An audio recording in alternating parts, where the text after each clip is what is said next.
You're experiencing performance anxiety with me, Mark Shea.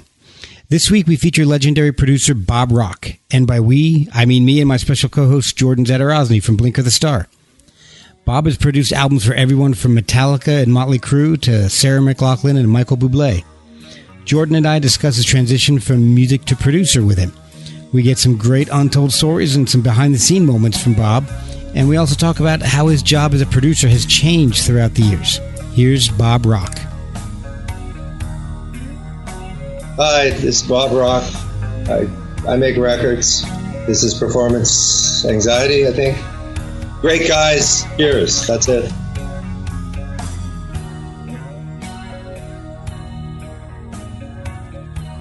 Good. I love talking about music, that's for sure. All right. Well, I love finding out stuff about music, which is why I love talking to guys like you and Jordon. Cool. Cheers. Well, you're at the warehouse right now, right? Yeah. Any project you're working on that you can tell us a little bit about? Well, in 1979, I did a band called The Dills, and they were from San Francisco, Chip and Tony Kinman. And I did a 3-song EP that has become kind of an underground kind of like hit, so to speak, of that time. And I was very proud of that because they were so different from the Vancouver punk scene. They're all country. They ended up being a band called Rank and File, and then Cowboy Nation, etc. And anyway, Chip phoned me about a month ago, and Tony, his brother, bass player, had passed away.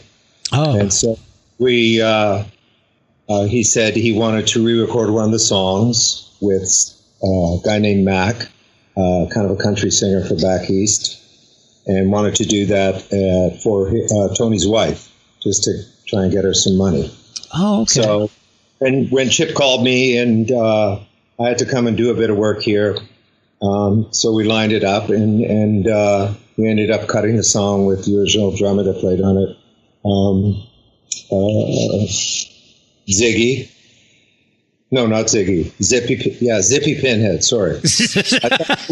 Too, but Zippy Pinhead, and then Mary Jo Kopechne, the bass player from the Modernette, she played bass, and then Chip.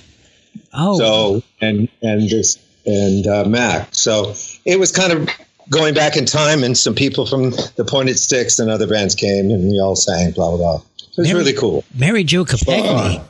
Wow. Yeah. What an unfortunate name. Yeah, well, it was a punk name. Man. A great band that one of the big songs was Barbara, and Buck Cherry is actually John Armstrong. He's a great writer. He writes books. He's a fantastic writer. Okay. And wrote great songs. His stage name was Buck Cherry. Okay. Cool. Nice. So let's start kind of at the beginning. You're growing up in Canada. What is the very first concert you ever saw? The first concert I saw was the Beach Boys in Victoria.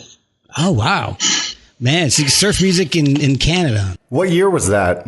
Oh, God, I don't know. I was pretty young, but, I liked the Beach Boys when I was younger.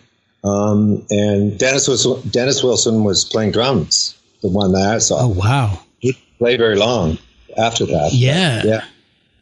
But there's a lot of kind of big concert things for me that changed a lot. Actually, I was just talking, Chip Kinman, we're kind of the same age, and we were talking about some of the bands that influenced why we started playing, I guess, what you would call punk music.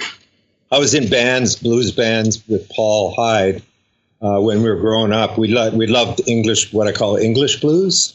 Right. Basically, the blues that went through Led Zeppelin, the Stones, and everything. Oh, yeah. And so we, as a band, used to, we played the Purple Onion and the Club Tango and played blues songs. And we learned about the older blues guys through those people. Jeff Beck, Eric Clapton, all the bands. And so, anyway, and it's oddly enough, so he's the same age. And then I asked him, I said, what was the first punk thing that you noticed that made you want to play? And he said the first Ramones album, which was, of course, really big and ahead of its time. Yeah. You know, but I told him that actually Paul and I, in Vancouver, we came over from Victoria to see the Raw Power tour, which is... Oh, wow. It's infamous. Yeah, we saw it at a what would it be called? What is it when transvestites dress up, basically, and do shows? They do Ross tunes. I forget what it's called. There's a certain name for it all. I don't know. I'm thinking Drag Race, but that might be something else. Yeah, it was kind of that. It was the Pender Ballroom. They used to have, that's what they did. They had drag queens doing the show. Iggy played that place. Oh, man. To me, that was the beginnings of punk. There was a lot of bands that I loved.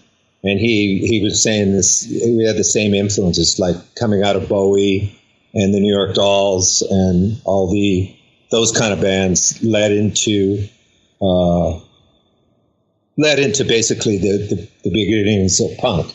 A great magazine from New York called Rock Scene and Cream started putting pictures of the Ramones, and then I was already into the Dolls, but Oh, gosh, yeah. Well, we talked about all that, but the Raw Power things show that we saw. Paul and I came, and I'd never been moved at a concert more than that ever. That moved you to put on women's clothing or anything at any time, or? The Pender Ballroom had this mural, and I was banging on the wall. I was so pumped. Oh, wow. So we had to change where we were standing. I didn't want to get kicked out. I just never seen anything that just raw, and it's the beginnings of punk. The Raw Power album is kind of a punk album. Oh, yeah. Absolutely. So that didn't inspire you to dress up like in women's clothing or anything, or? No. Okay. I mean, well, I grew, really the biggest. You may know that Mick Ronson produced two of the Payolas albums, and he was he was my biggest muse. Just as a guy growing up, I mean, I had a picture of "Play Don't Worry" on my wall of Ronson when I was, when it came out, and Bowie was probably the biggest impact. Glam, basically, English music has always been my influence. Anyway, what was I going to say? Yeah. So concerts. Yeah. You see, this is the thing. As soon as I start talking about that period, I just go off. It's amazing. You just answered about 6 of my questions. That monologue right there. Yeah, that whole thing was so big for me. But the great thing about punk, and there was like Paul and I, we kind of went our separate ways, and we ended up actually back in Vancouver. I came over to get my job at Little Mountain, which was 1976, and he came over. He was in Toronto, and he was working in a bar there. And he brought back a great record, the Rough Trade record that was direct to disc. Oh, Birds of a Feather and Take Me. Great, incredible song. Okay. Anyway, he brought that back, and we started hanging together. And then when punk music broke, it was like we didn't have to play like Boston and all the bands at the time, so we could actually write a song. So we wrote a song together, China Boys. That was the first song we wrote together, and we put out a single, and we got signed with one song. Wow. It was hilarious. IRS Records signed us, and they said, "We want you to do an EP. You got more songs." And we said, "Oh yeah, we got lots of songs." We had none. I think the B-side in about 4 minutes. Oh, jeez. Amazing. Well, no. I just want some noise. But anyway, so cut to the chase. Yeah, it allowed us to be able to start writing songs and perform because we were very raw and, we didn't know how to put together songs. I was lucky working at a studio. I learned about arrangements and with all the bands and even the jingles that I did and stuff.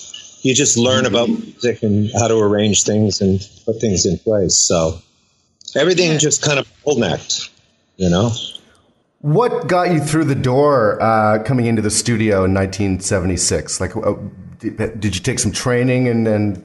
I was working in construction, and I heard on the radio, probably CFOX radio, that there was a course being offered in Vancouver for 6 weeks. One day, either Friday or Saturday, Sunday, for 6 weeks.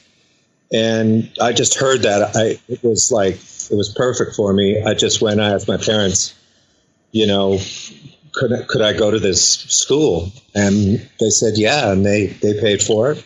And through the job, it was like, there's recording courses now, but through that, going to that course, I should say, the Saturday class I did, and a guy that ended up working at Little Mountain as well, Ron Obvious, we both were in the class, and the engineer that was teaching us, Roger Munn, basically said he chose me because I was the guy that wasn't scared to take a chance. It was always like when said, who wants to try? It was me. He didn't know what I was doing. It was like, I was so into recording. I'm going off a bit here, but to me, it was like I remember 13, 14, it was always like, why do I like the intro to All Right Now? Why do I like the sounds of Honky Tonk Woman? Why is that different from all the other Stone stuff previous, And then even like Beach Boys, it was Good Vibrations. They had, Beach Boys were kind of this surf thing, but Good Vibrations came out, and I'm just going, I don't know what is going on here. So your brain wanted to sort of pick it apart and put it back together again, right? Yeah. And then really the big thing when I went, I'm going to do this was, as a guitar player and as a musician, it was Keith Richards and, the three guys for me with Jeff Beck, Eric Clapton, and Jimmy Page. So, but then the record that made me say, I got to learn how to do this was Queen 2, which is an incredible album. March of the Black. I bought that. I was a big Queen fan. I bought that and I went, I just blew my mind. Yeah. Oh man. So that's when, and so this program happened, and Roger picked me, and then Ron Obvious, and we both got jobs. I'll tell you a funny story about, I went for my interview. It was December of 76. I came over and I was sitting in the lobby and I was waiting for my interview, and the door kind of just slammed open.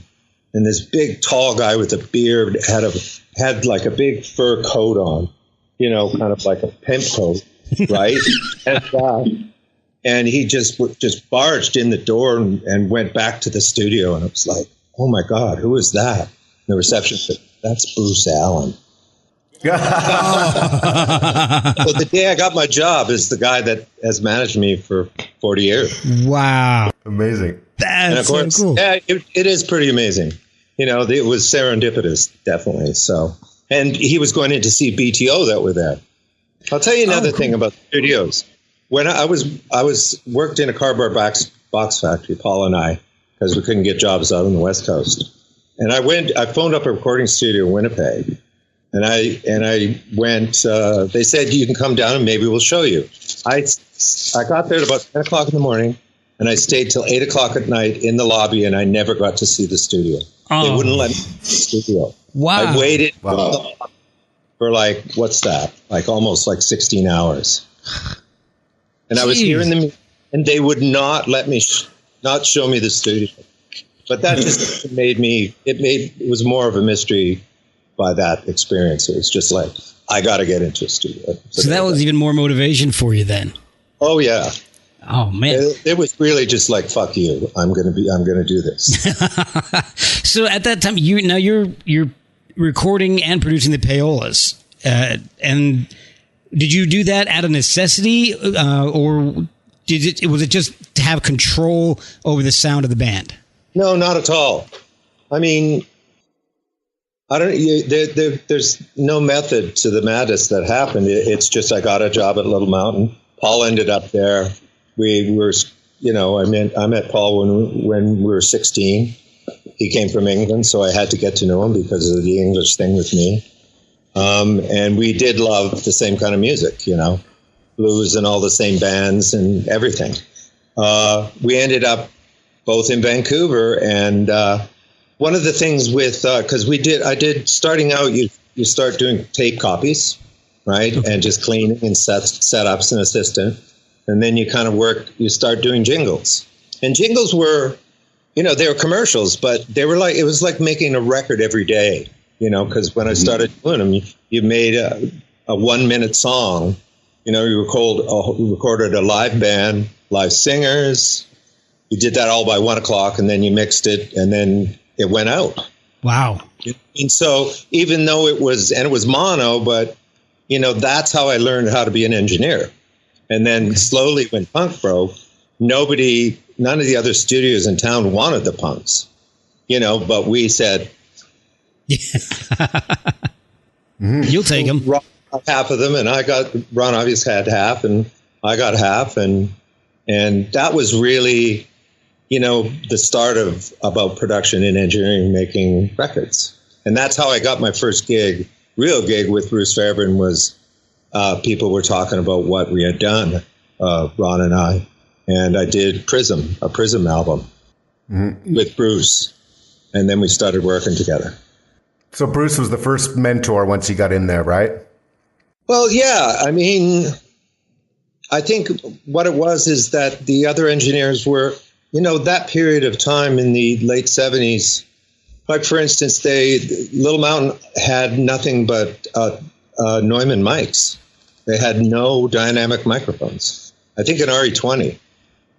So and I'm going but all the pictures I see people have, like 57s and 421s. Why don't we have it? So I bought it. I brought the first Shure microphone into Little Mountain, and it was just, yeah, it was like, so what I'm saying is that Bruce was working at Mushroom, and there was great engineers there, but he wanted it to be different than that, because that was kind of the only place. So he gave me a shot, and, really he and then he believed in me. So, I own that. That was big for me, and but I think it was like, in terms of a mentor, there's a lot of wonderful things about Bruce, but in terms of, he needed an engineer.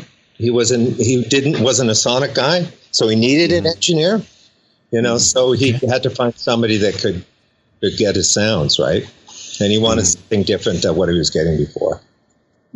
Oh, okay. Well, that makes sense. So, I know Jordon has a really cool concert experience with. Well, we were just talking about first concerts, and the first concert that I saw, it was 1987. I was 13 years old. It was Canada Day at Lansdowne Park, and it was 3-band bill, Rockin' Hyde, Tom Cochrane, Red Rider, and Bryan Adams was headlining. Wow. And and my brother was supposed to come with me. He got ill, and so I went by myself. My parents let me go, and I ended up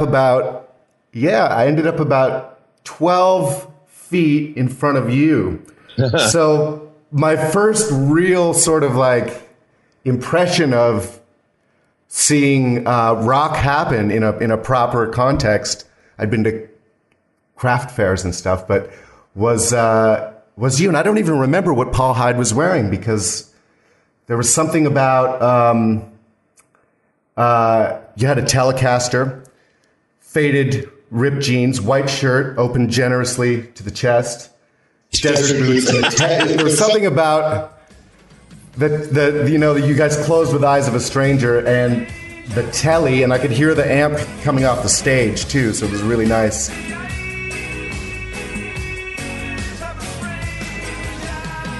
The chorus pedal, delay, and I think Sunset was starting just as you guys were finishing and closing that song. So yeah, that was my first concert memory. Man, cool. But that all the Red Rider were great, and Brian's awesome. Yeah, that was a great show. I remember it well. In keeping with the Canada theme of first concerts, my first concert was Rush. I don't know if that means anything, but that's great. Lucky you. Presto tour, so. But speaking of Eyes of a Stranger, I've told the story a couple times this week for some odd reason, so I will tell you. A lot of people have asked me, well, where did it come from? And, the whole punk scene, when we made our first album, there's a splash of reggae. And the reggae was always something that Paul and I liked. And then when, the Clash included reggae with them, it was like this whole thing came from England, and it was almost like the blues with the early English bands. Reggae was just great. We were already into it. And Bob Marley put out an album after our first album called Natty Dread. And because of I've actually got a check for China Boys. I got like my first writing check, right? And I made a promise to myself that whatever I did to work was, to support myself. I would always put that into music. I'd either buy a guitar or an amp or a drum machine, something to inspire me. And I bought the drum machine that's on Natty Dread. I asked people, what kind of machine is that? And it's CR78. And so I bought that, and I brought it home, and I tried to mimic Natty Dread. I wrote the bass line to that drum machine. And then from that, Chris Taylor, who is the drummer, he worked at Little Mountain. So I recorded over a Hudson's Bay commercial, and we did a demo at the end of the day. He played drums, I played bass, and then I overdubbed the guitars. And then I sent that to Paul, and he wrote the song. But anyway, wow. So point being, it was like there's a lot of these things that you, when you're young, just changes everything. And it's just amazing that Chris Taylor was actually the drummer. Our first drummer was a good drummer, but Chris could actually play to the drum machine. Never see anybody do that, right? Because that's the first time he ever did it. And if you listen, wow. I mean, there's no Pro Tools involved. He just played to the drum machine. Oh, wow. That's crazy. Yeah. That's some awesome timing. Yeah. So speaking of recording, now, you don't use tape anymore, do you? You've gone totally digital, and you've been all digital for a while, haven't you? Well, yeah. You got to remember, I started in 1976. Right. Okay. So in 1976, we had at Little Mountain, we had a Neve console, which is what I grew up on, thank God. And as the console, that and the SSL are the ones that I feel most comfortable with. We had a Scully tape machine, and those were American-made tape machines, but they didn't really have what some of the more expensive ones like Studer's had. So the thing is that, and the Neve has a lot of transformers. So when we recorded something, we basically, for playback, we used to EQ on playback to make it sound good. Okay. Because we lost so much in the tape. Mm-hmm. Okay. You follow? I think, yeah. Now, yeah, absolutely. I know Jordon does. Yeah. And so it was always, the transition to digital was all about, wasn't like I want to do this because it's new. Like I moved to digital very slowly because first Pro Tools sounded like shit. Yeah. Until it was Pro Tools HD, we just did it to do samples and spin vocals. Spin, by the way, you know what spinning is? I don't. Okay, it's basically cut and paste, right? You can move things around. But we used to you'd spin the capstan on a tape machine and hit play, and you put in backgrounds. You lay it in on a tape machine. Oh, okay. That makes sense to you? That makes sense to me, yeah. Like using a sampler, but we used to do it by tape. Wow. That sounds tedious. Oh, fuck yeah. Yeah. And, I think the Black Album was 14 months. We could have done it in 5 months. Oh, God. Mm-hmm. Man. Well, but sorry, I got off subject again. But. No. Actually, no, that's fascinating. This is the kind of stuff I want to know. So this is why I do this whole show. What was the first project you did digital? And did you ever end up doing a real project, using 16-bit? Like the 888s or anything like that? No. Yeah. It wasn't until HD that I made the move, because We actually went to Sony Digital because it sounded better than Pro Tools. So we learned how to use 2 Sony Digital machines and, sync them up and do everything we were doing on tape. But you see, like the big thing is I bought a Sony 24 track when I did the Black album about halfway through, because when we did the drum edits, we were basically doing what we do in Pro Tools now. We put things in time. But we were actually taking tape out to put things in time and actually adding tape in to put things in time. So there was 300-400 edits in every song. God, jeez. Right? And by the time we put it together, Randy Staub and I, basically, Randy didn't edit much before the Black album. I had edited a lot because I did jingles, right? And I said, I'm not going to fucking do that because I keep track of all this shit. So, so he became very good at it. But the problem is that there was no way we were going to be able to play that tape back for very long.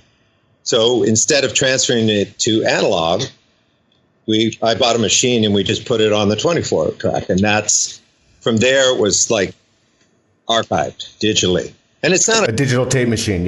A digital tape machine. Mm-hmm. At the time it wasn't 24-bit. It was 16-bit 44.1. But it still sounded good. Mm-hmm. Better than Pro Tools or anything else. So since you brought up the Black album, I don't want to, your involvement with Metallica is really well documented, so I don't want to spend tons and tons of time on it. But I do have a few questions. Were you approached by Metallica to do the Black album, and did they tell you what work you had done previously that made them want to have you produce their album? Well, a couple things. So the Cult did the Justice tour with a backup band. So I had just done Sonic Temple. So in Vancouver, I had bought Justice, and there was bazillions of skaters with Metallica t-shirts. So, there's got to be something about them, right? So I bought the Justice, and I'd like one because they just started to get airplay with one.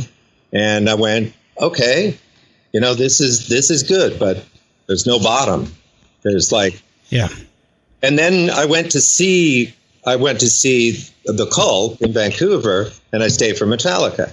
And that's when I went, I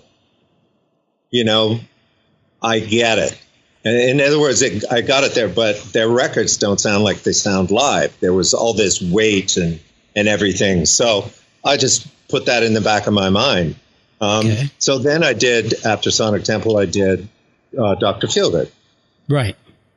Okay, so Motley Crue's Dr. Feelgood album. Yeah. So on that album, Tommy is and still is into like rap and that hype bottom end.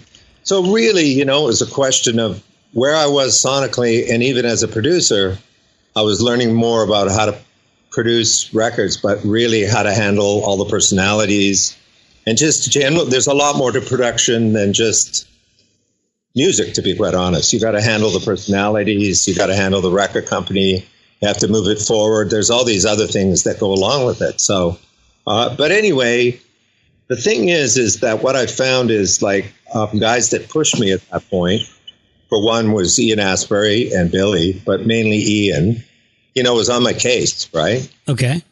And even Paul Dean with Loverboy, he was really on my case. And so, not in a nasty way, just pushing me. Okay. Right. And Tommy Lee pushed me. He says, he called me Rockhead. So everybody called me Rockhead. So they, he just go Rockhead. He tapped my shoulder. He goes, "Let me get some more bottom on the kick." And I'm going sure.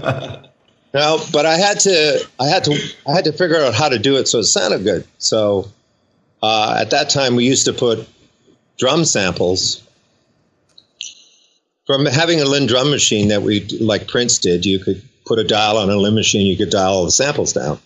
Okay. So we got an AMS digital delay, and that was the first sample. So we used to trigger drum samples, but then we figured out that you could actually drop the pitch. Oh, okay.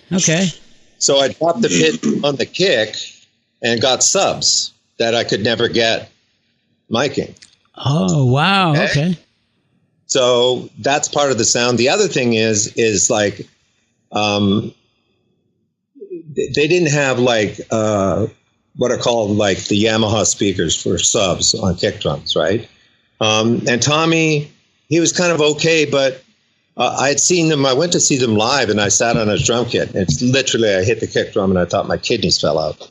I mean, when he plays, it was just unbelievable. So we started talking about that, and I said, well, why don't we just put subs by the drums, so you feel played like you feel. And of course, everybody said, you can't do that. And I said, well, I'm going to do that. I want Tommy to be comfortable and be psyched, right? Yeah. So we put subs behind the drums. And what I did is I fed the kick drum into the drum kit, and the toms into the drum kit. And it filled up the room with subs. So all the room mics, the whole drums, there's this weight to that. And then he tuned the sample and the kick, and that's how that whole bottom shaped. Okay. So by doing that, him pushing me, you have to find a way to work to make them happy. That's what it's all about. It wasn't my album; it was their album. I did what they wanted. I was lucky enough that I'd become an engineer, and I learned how to write songs with Paul. So that's what I brought to them. I could help them when they had a problem with the song. I could say, go here. Right. I helped Nick learn how to play bass, basically. And he would tell you that. Oh, wow. Yeah, he would tell you that. He told me the first day in the studio, he says, by the way, I don't think I've ever played on a Motley Crue album. Whoa. Well, you just answered one of the questions I had for you later. What's his guy that produced them? I'm sorry, he's a great guy. Tom Werman? Yeah. They got him because of Cheap Trick. But anyway, he said, I'm sure I left the studio and somebody else came in and played it. He said, anyway. So Metallica. Anyway, yeah, basically what happened with Metallica, there was, they heard the Kingdom Come album. They heard the Cult album, and I did a Danish band called Electric Boys. And then they heard Motley. I remember the Electric Boys.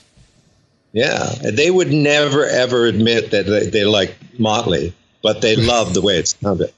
They liked the bottom end, and they were ready for that. They were just going like, So they said, would you mix our next album? And I said, no, but I'll produce it. There you go. That was pretty cocky. Right? So didn't hear from anything, and then Bruce said they called, and they came up to Vancouver to visit, and they brought a cassette tape of all the demos that they had, and we just talked. And as soon as I heard Sabbath True, I went, I can do this.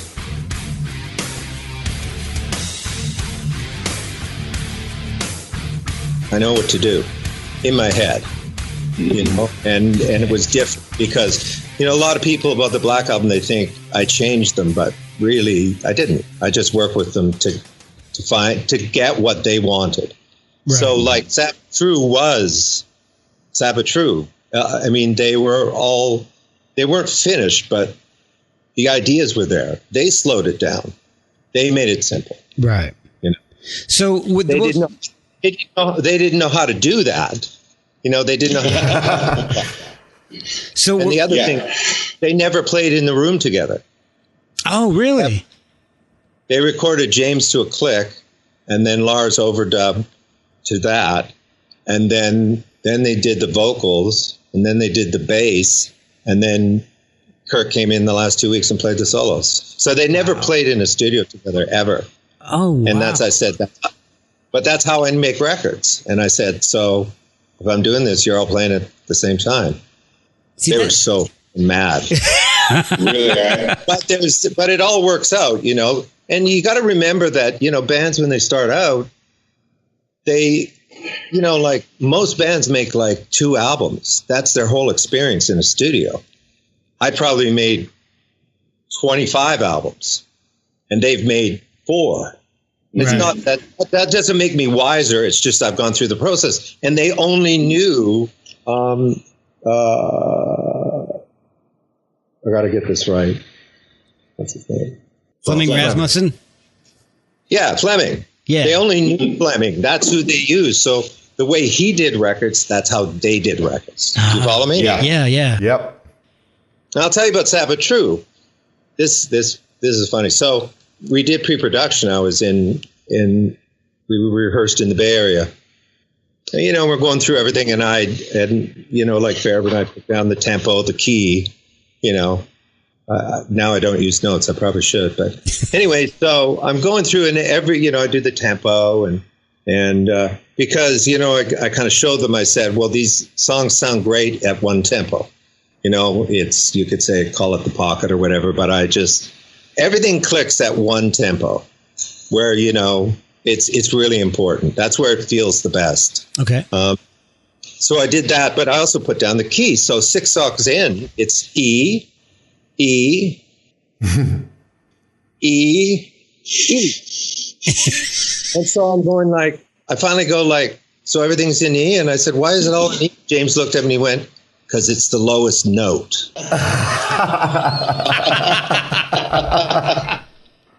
And I said, so why does Van Halen and Black Sabbath and everybody, they tune down to D? Have you ever done that? No. Even E flat. And the next song was Sad But True. So they played Sad But True and stopped and went, holy fuck.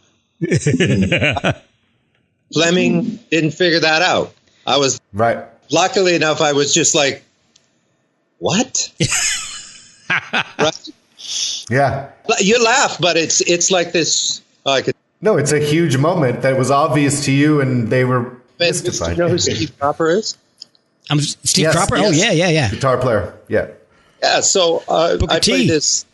Yeah, I play every New Year's with all the guys that have houses on Maui, like Tyler and Pat Simmons and Michael McDonald. We all do this charity thing every New Year's, right? And it's a blast. I can't believe they let me play with them. It's hilarious. Anyway, so there's this Shep Gordon has this party because he puts it on the night before. And I went to that. And I meet Steve Cropper, and I'm going, this is fucking so cool. Oh, but I'm there with my daughters, and there's all the people that live there. And I see Steve Cropper all by himself. Nobody's talking to him. And I watched nobody talk to him for about an hour. What? I went, fuck it. So I went over, and I talked to him for 3 hours. Oh. We just talked about studios and making records. But there's one guy that's so funny, which is a lot about what I was just saying about that's all they'd learned. So he said, we were talking about Elvis, and he played on some of the Sun sessions. And I said, do you play? I thought Scotty Moore. And he says, well, Scotty, sometimes he always wanted to get sound. So he wanted to be an engineer. So he would get me to play in the studio because all we had was 10-foot guitar chords. So we couldn't really go into the control room and play guitar. Right. At that point, nobody thought to extend a guitar chord. Oh, wow. So Scotty Moore was engineering Steve Cropper playing his parts. Oh, my. I never knew that. I never heard that before. And I'm going are you kidding me? He says, no, it's true. Wow. That's what I mean. They didn't know. Much like Metallica didn't know. That's the only experience. Oh, and I'm not saying that I opened something great to them, but I only knew what I knew. Fleming knew what he.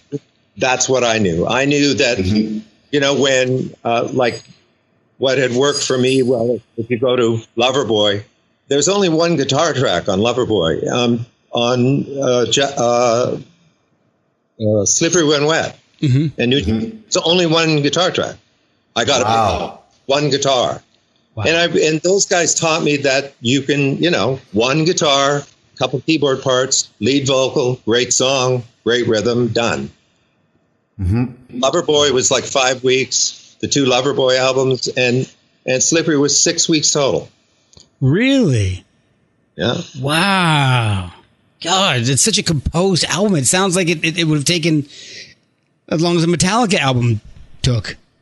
No. Wow. No, but it's so, so when I met Metallica, I said, this is how I know to make records. And it's well, why? And I said, Well, like for one, it's like if you've got to change a part, you're hearing all the parts or the basic parts, you know? Yeah, yeah. You know what I mean? Like you hear kind of where it's about and you get a great feel because that's what they wanted. You know, they actually told me, they said after the Justice, they wanted to play songs kind of like straighter, you know? Okay. They felt sometimes that they were playing algebra, you know? Okay. And they literally kind of said, you know, and we have guys in there and we want to bring girls in. Well, you know that. Okay, now a lot of the whole process of the Black Album is starting to make a little more sense now. Yeah, so the thing is what they wanted. You know, they had never gotten the radio, right? Really, yeah. Radio, even with one, they didn't get on the radio, and so I guess because of the albums that I did, they thought that. I guess they thought about it, and then they went, "Well, let's go talk to them." Okay. But there's a funny story when they came. So we listened, and we went and had dinner before they went back. So we're at High Steakhouse here in Vancouver, and we're all sitting around at the table, and you could see the busboy was looking at the table, right? Okay. And so he came over with a pad and a pen, right? And he says, "Bob, can I have your autograph?" James thought it was all about them, right? But so can I get your autograph? Sure. Oh, that's brilliant. Like, what the fuck is that? Oh, that's hilarious. That is awesome. Sorry. So when they're recording the Black Album, they bring you the demos. Are most of the songs on the Black Album, do they have the general ideas, or were any of those songs kind of created in the studio? No, they had the ideas. Okay. So, and they basically brought me in to make the record sound. I was brought in to make the sound of the record what they wanted, like they've always wanted. Like one of the big things with mixing the album, you know, we go to mix, and I did the usual thing. There's a compressor on the SSL console, and I used to, just like Bob Clearmount and everybody else, we hit that compressor. And that was kind of the sound of the 80s and into the 90s. Right. When we got SSLs, all of a sudden records really had a lot of punch and stuff. So we used that. It was a bit of a crutch, to be quite honest. So we did the first mix, and James says, "You got to take all the compression off the guitars." And I said, "Well, this is what I do." And he says, "Well, sorry, no compression." I'm going like, fuck. They left. It just so happened that I was in Henson. And Henson had a 6,000 console, which has three, I'm getting technical, but there's three stereo buses going to one. Okay? So it just so happened that SSL had dropped off their new rack bus compressor. So I thought to myself, well, what I'll do is I'll put all the drums in the A bus and the bass, and I'll just have James in the B bus and vocals in the C bus. Never done it ever. My workaround. So his guitars could be big with no compression. I could have the drum sound. Once again, I had to solve a problem. Mm-hmm. And I was lucky enough that everything came together. I was in a room, but I could do it. So I just went, this is how I got to do it. Mm-hmm. And that's what you do. So you kind of oversaw Metallica. Their big changes. I mean, they went through a couple different stages. I mean, they went from being this big metal group to being more accessible through the Black Album, being played on the radio, to Load and Reload being accepted by an alternative crowd, to an album like S&M where they bring in orchestration. Was all that planned before going into the studio? No, I know it's a weird question, but no, it's actually an interesting question. You see, the thing is like, you know, to this day, you have meetings with artists and you talk about, they say, this is what we'd like to do. And you say, I can do that. But really, studio albums, most albums I've ever worked on never sound like that meeting. What it ends up sounding like is a group of people that, you know, either there's a clear vision from a band like Metallica, And in my case, it was the perfect time for me to be with a band like that. Timing, you know what I mean? And it becomes what it is. Like, there was no plan. There was basic plans, like they wanted to sound as big as they thought they could. But they bought into what I did, and I bought into what they did. Everything that I didn't understand that they did, I was learning. Like I said, I was learning. You know, to be quite honest, I'd say after I did a couple Buble albums, I kind of went, I think I'm a pretty good producer. I think I'm being very true. Like I finally went, I'm comfortable. I can do this. Okay. You know, like I can basically go in any studio and do good. You know, right. It doesn't matter what kind of music, because I'm a lover of music. It's not just one thing. And if you noticed, I didn't really do a whole pile of metal bands after Metallica. Right. That's right. After you do Metallica, what are you going to do? That wasn't my thing. I mean, to be quite honest, I was not a metal guy. And I think that's part of the reason why it worked.